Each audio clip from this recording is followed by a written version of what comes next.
Have you ever had a time in your life when everything is going so well? And suddenly, something happened, you had a problem, and you don't know what to do? Do you get depressed? Do you get angry? Do you cry in the bathroom?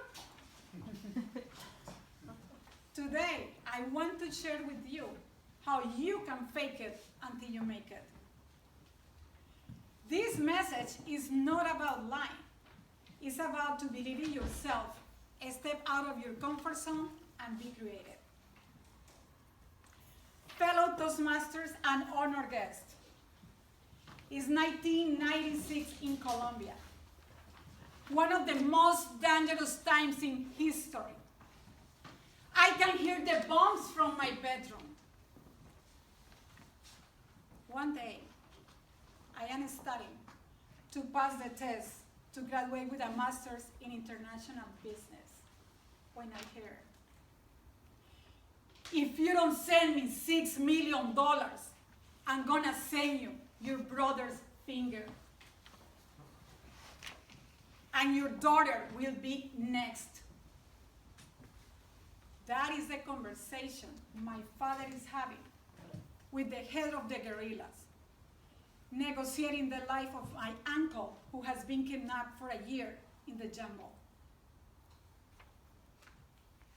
At that moment, I made a decision.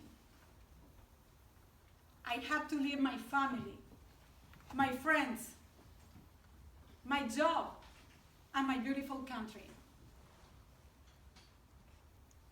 So I decided to move to the United States to study English. I am glad that I chose San Diego. When I moved here, I didn't know anybody, and I didn't have much money. So I called San Diego State University. Can you find me an American family? I don't have a place to live. Sure. I moved with an American family, but it only lasted 1 week because the smallest rat was this big. Oh. So I moved to my friend's couch. When I was at the school, I saw a board that said, we are looking for somebody who speaks English and Spanish to do business with South America. Great! This is my job. So I called them 1 time, 5 times, 20 times. Nobody answered. 2 weeks later, I got a call. Hello, this is Darren from Marathon USA. Are you Clara who left 20 messages in my voicemail? Oh yes, when can I have the interview? Can you come tomorrow? I will be there. So I called my friend John. Hey John, I have an interview tomorrow. Can you give me a ride? Sure, I pick you up at 7:30. When I got there, I was shaking. I was so excited. So Darren was waiting for me. Hey Clara, do you know how to use QuickBooks? Oh yes, I know how to use QuickBooks. Do you know how to use Maximizer? Sure, I know how to use Maximizer. Do you know how to translate from English to Spanish? Yes, that's easy for me.